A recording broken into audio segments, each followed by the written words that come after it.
Hello and welcome to Firstpost Africa, where we get you the top stories from the continent and from across the world. I'm Joshua Barnes, coming to you live from the Firstpost studios. First, let's take a look at the headlines. Israel's military dismisses 3 generals and begins disciplinary action against several senior officers over the failure to prevent the October 2023 attack by Hamas, which triggered the war in Gaza. Japan says the country is moving forward with missile deployments on an island near Taiwan. This comes amid tensions between Tokyo and Beijing over Prime Minister Takaichi's remarks on the self-ruled island claimed by China. Kenya's President William Ruto hosts Malaysia's Prime Minister Anwar Ibrahim in Nairobi. The two leaders signed an agreement to expand air travel and promote tourism. Authorities in the Philippines detail 7 suspects in a major corruption scandal involving flood control projects. This as President Ferdinand Marcos Jr. tries to quell public anger and outrage over the issue. And Australian far-right Senator Pauline Hanson wears a burqa to the Parliament, prompting the temporary suspension of proceedings. Hanson says her actions were in response to the rejection of a proposed bill seeking a ban on burqas at public places.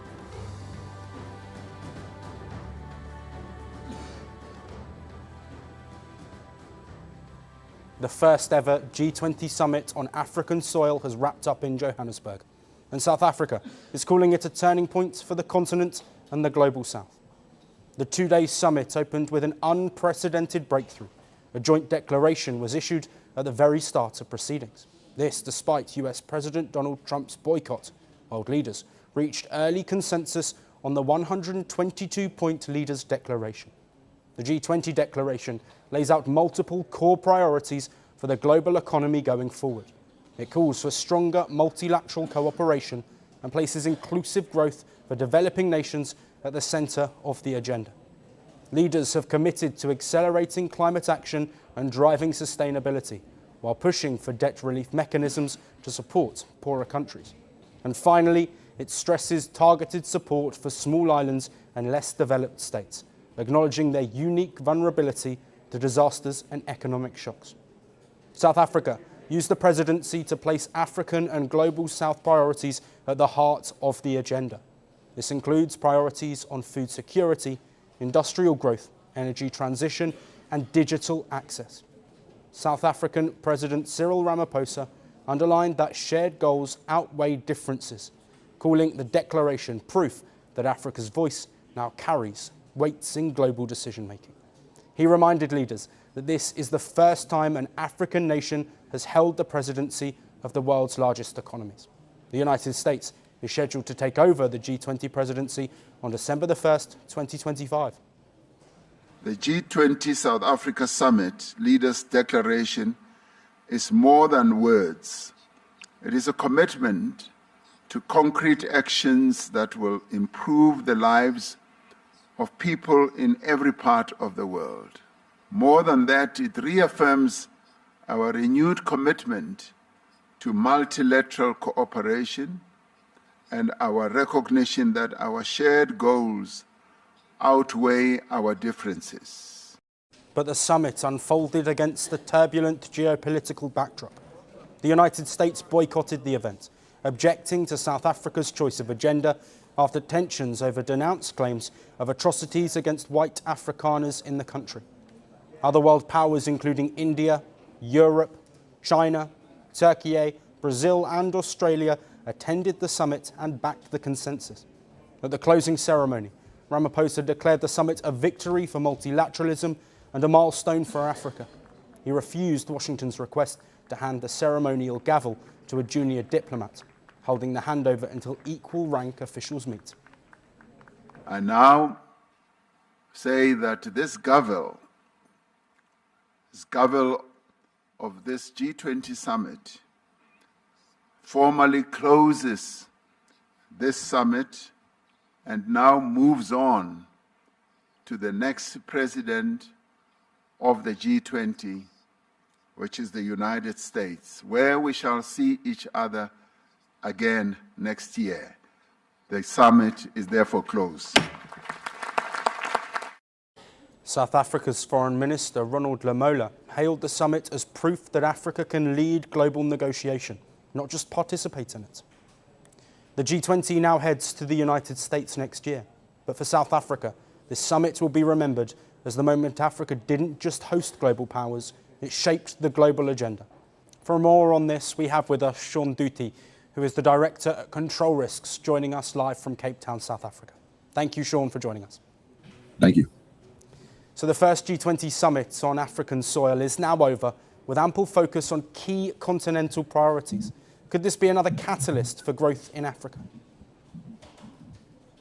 I think so. I mean, I think having the G20 conference here in South Africa, for South Africa to be the first African chair to host a conference in Johannesburg, is a great boost for the continent, and I think it can be very good for our economics. And I think also for developing nations, it's become, I think there's consensus really that developing nations need to be at the table at these kind of events to discuss the major issues, in particular climate change and debt, as the people in these developing countries that are most affected and negatively affected. Yes, and Sean, do you think the world is witnessing a temporary geopolitical churn, or is it a permanent realignment where new blocs and the Global South coalitions are reshaping global decision-making, especially in the wake of this significant US absence? I think we're definitely moving away from a unipolar world with one superpower to one where China is obviously growing. That is starting to balance out to the United States' influence. But also we have a lot of other rising middle powers like Saudi Arabia, Morocco, Egypt, India, Indonesia, for example. And these middle powers are starting to really push back against the traditional powers like the G7 and forming groups like BRICS, which I think is the best example of where developing countries have got together to try and form something similar to the G7. But that said, while we're going to remain in a multipolar world, BRICS, for example, just doesn't have the influence yet to shape world politics like the G7. But that is changing and their influence is growing. And I think geopolitical structures will be very different in 5 to 10 years. Yes, and Sean, of course, there are growing conflicts and economic fragmentation across the world currently. Do you think that the G20 should narrow its mandate to core economic issues or broaden it further to stay relevant in the current world order? Well, I mean, this declaration they had, it was very broad, dealt with economics, politics, as you mentioned at the beginning, digital access, food.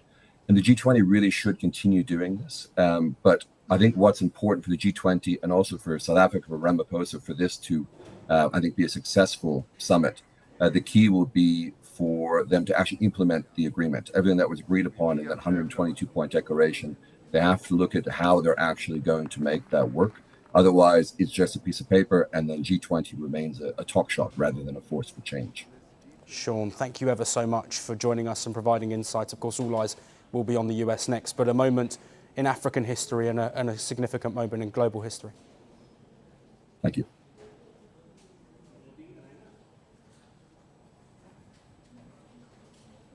We stay in South Africa, where as the dust settles around the G20 summit, a new controversy has erupted surrounding the family of former President Jacob Zuma.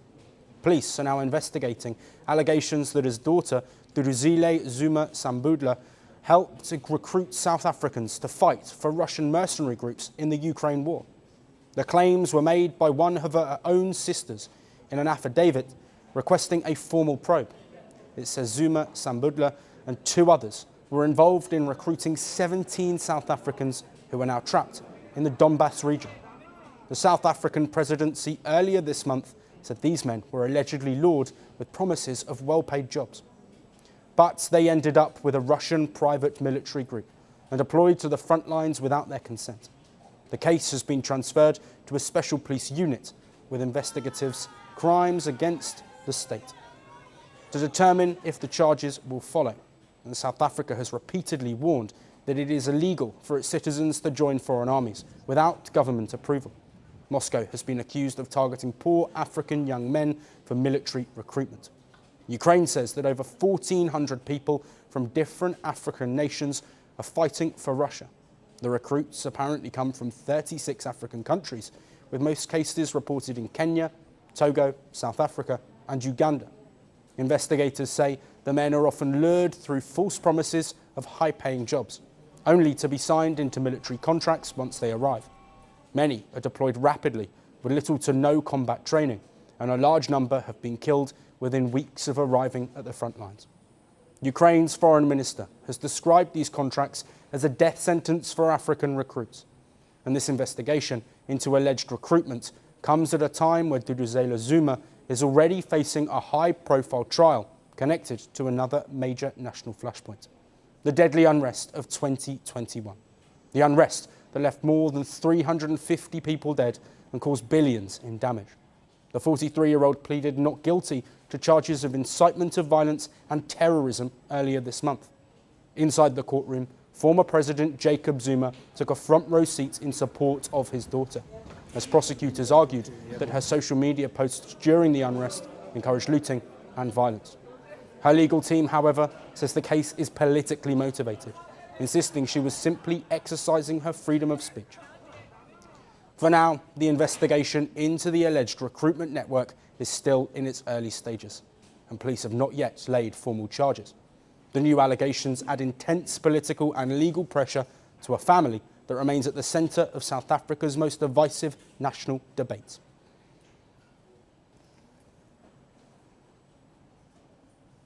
Let's now shift our focus to Nigeria, where 50 school children kidnapped last week have escaped captivity. That, according to Christian Association of Nigeria. The children are now reportedly safe and back with their families. More than 300 students were abducted on Friday from St. Mary's Catholic School in Papiri in the state of Niger. The school says the children escaped individually between Friday and Saturday. Authorities say 253 children and 12 teachers are still missing. Between Friday and Saturday up until early hours of today, Sunday, 50 of these children, they escaped. This was, we count it as a sigh of relief for us because the number has reduced. And out of the 303 children, we have 12 staff, which makes the total number to 315. So we have 50 of these children back to their parents. They've reunited with their parents. Currently, the school is shut down. There has been no communication from the abductors. No group has claimed responsibility, and investigators say the motive still remains unclear. We've not heard of anything. We don't know which group or terrorist group that's responsible for this. And I know that the security agencies, the government, and other major stakeholders, including the diocese, they're on top of the game. And we're just praying and hoping that these children will be rescued and returned back safely to their parents. The kidnapping has triggered anger across civil society groups. Activists say the country still lacks unity and urgency in responding to mass kidnappings. My first reaction was that I was numb and so heartbroken. This is something that we should all have rallied together as a nation and say never will anyone touch our children and we will not go after them. Unfortunately, we failed at that, and over the years, what it now did was that it emboldened the terrorists to continue to pick up our children. And these concerns echo a wider issue. Kidnappings linked to terrorists have become a security crisis for communities across Nigeria. Just days before the Papiri attack, 25 school children were abducted in Kebbi State. Last Tuesday, terrorists stormed a church in Kwara State, killing 2 people and kidnapping 38 worshippers. Those captives have now been released. Nigeria's President Bola Tinubu credited the rescue to security services, but gave no operational details. As a result of these incidents, local communities are now living in constant fear. In Lagos, residents say they are exhausted by this never-ending security threat. We have been facing insecurity in this country for a very long time. We should think that it's because of what Donald Trump said. That's why it's now worse. No. Even before now, we have been facing it more than this. So more than this. We talk about it today and tomorrow. Same thing in the day after. The government know about what is happening because I don't know why we have army who has jet fighter. Should notice these people whenever they are. But they cannot do anything just because of most of them, their children is not in Nigeria. Most of them, their children is overseas schooling. With no group claiming responsibility, local authorities say armed bandits are likely behind the Papiri kidnapping. These groups operate across northern states and target schools for ransom as they lack proper security. UNICEF says less than 4 in 10 schools in Nigeria have early warning systems to detect these dangers. In response, Niger State has shut down all schools. The governor says the move is temporary but necessary. These incidents will have been avoided. However, it's not a time for blame game. Our mission today is to see how we can rescue these children and all those that have been kidnapped in that incident. And if there are other schools that are in vulnerable areas, the state government will also close them down. All schools in Niger North will also be closed completely until further notice. And the closures go beyond Niger State. Across northern Nigeria, nearly 50 schools have been evacuated due to rising threats. Exams have been halted. Students have been sent home. We were sort of informed by the school yesterday that we should go and pick the children this morning for security reasons, which I understand actually, because as a parent you can imagine our distress. So it's a painful measure, but I think it is, what can one do? They have to let children go for their safety. Their life is important than their education as far as now is concerned. So I think it's the best. And the situation in Nigeria has caught the attention of the United States. Washington is considering sanctions and increased counter-terrorism cooperation with Nigeria. The Trump administration is developing a plan to incentivize and compel the Nigerian government to better protect Christian communities and improve religious freedom. This plan will consider U.S. state and Treasury engagement on sanctions, as well as possible Department of War engagement on counterterrorism and other efforts to protect religious communities. Nigeria has long faced the issue of school kidnappings. In March 2024, over 200 students and staff were abducted in Kaduna. They were freed 2 weeks later. The government denied paying ransoms. In July 2021, nearly 150 students were taken from a Baptist school also in Kaduna. Again, authorities denied paying a ransom. In May 2021, 136 students were abducted from an Islamic school in Niger State. 6 died, 15 escaped, and the rest were released after 3 months. And in February 2021, 279 girls were kidnapped in Zafama. They were freed days later after reports of beatings and threats. It's a pattern repeating itself over years. Different states, different schools, but the same outcome. Children taken, families waiting, but those still living in the conflict-torn regions, the focus is now simple. Rescue the missing and prevent another mass kidnapping. Tonight, 50 children are back home, but more than 200 remain in captivity as the search for the missing continues. We'll keep tracking the situation and keep you updated.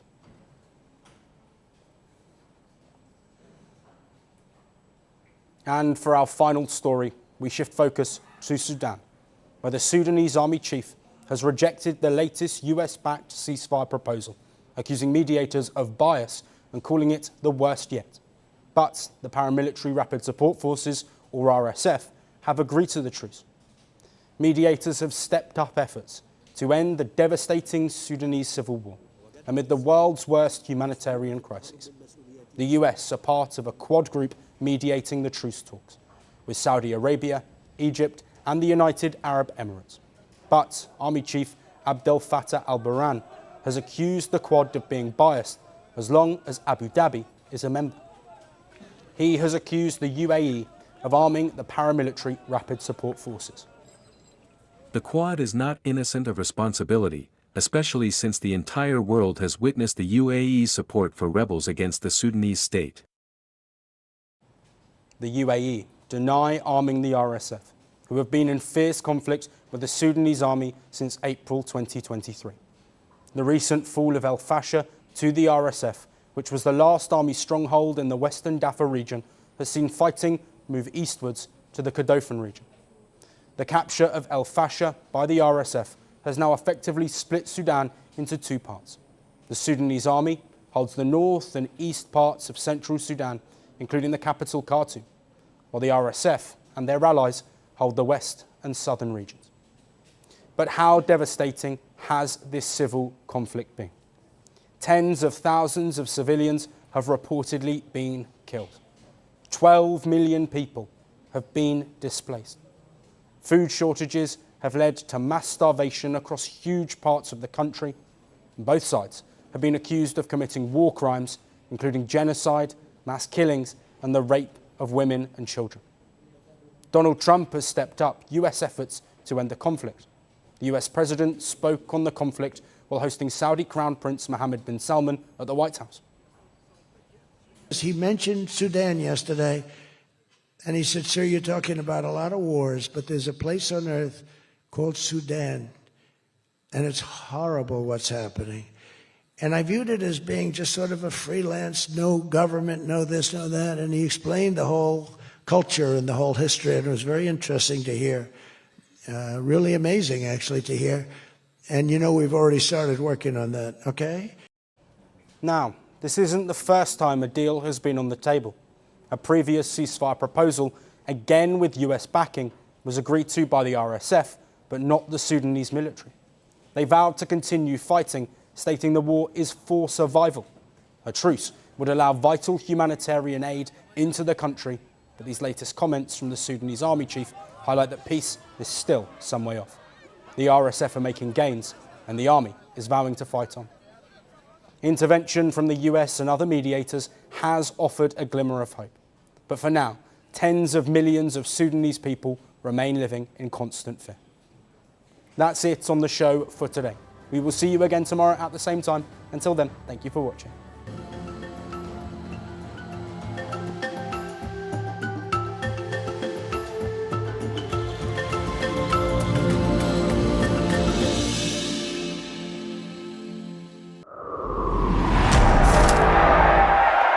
They promised glory. They delivered fear. They shaped nations. They scarred generations. From brutal purges to propaganda machines, from stolen power to violent falls from the throne. Welcome to The Dictator, a series that strips away the myth and then exposes the men behind the tyranny. History remembers their power. Firstpost reveals their truth.